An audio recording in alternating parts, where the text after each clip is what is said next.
So I would have preferred a more modern port like Resident Evil 7 or a brand new fresh Resident Evil experience, but I think Resident Evil 4 holds a special place in mine and I'm sure many other gamers' lives. And of course, it wouldn't be a new platform if Resident Evil didn't get its grubby little fingers in with a port. So here we are, and I'm sure in 2005, any one of us would have killed to have this port. So, what are my first original initial impressions? Well, the first is that, this was the game. This was probably one of the games that I've replayed the most throughout the years, so I have both excitement and some pretty high expectations. Can they keep the core experience while making it fresh? Can playing in VR recapture the original 2005 awe that we all had? And most importantly, is this just a garbage port like we've seen so many times before with just taking a flat screen game and kind of forcing it into VR? Well, the first thing that you notice when you put on the headset and launch the game is this is a sharp looking experience, and I would say it's easily the best looking Quest game that I've played, as it should, because this is, to my knowledge, the only Quest 2 exclusive game out there. But seriously, it looks good.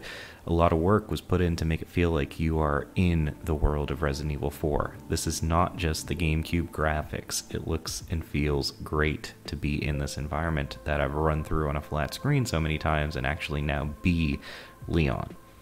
Next is that they immediately throw you into accessibility options, which I personally love, and the options are really great. When I was looking at the trailer footage for the last few months, it seemed like it was going to maybe be a nausea train wreck for people who aren't sensitive to motion sickness. And what I can say is the accessibility options are very great. You have free movement, or you have teleport movement, you have snap turning or normal turning, you have tunnel vision, you have seated versus standing. They really do have it all. Pretty much every option I would want is here.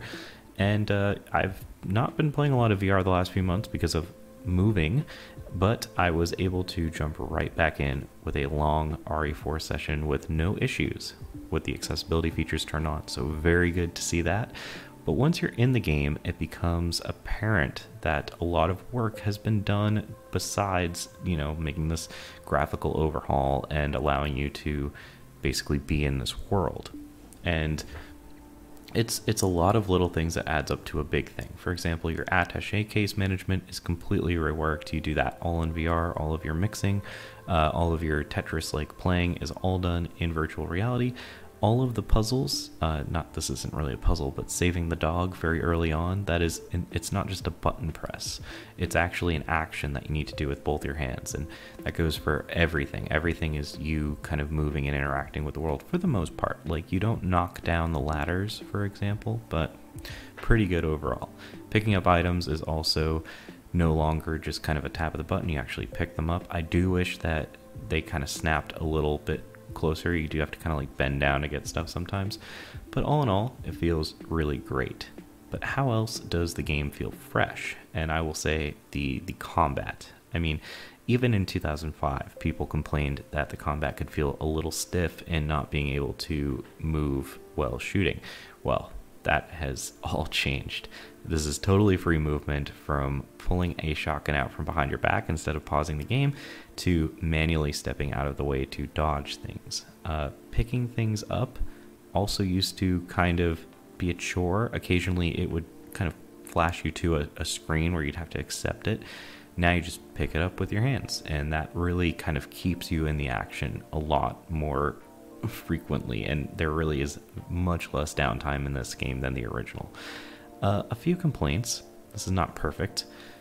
There's some cut dialogue, specifically like Leon's weird pickup lines, which is very, very strange considering this is very much an M-rated game. There's plenty of gore, but a couple weird saucy remarks from Leon seem to be cut.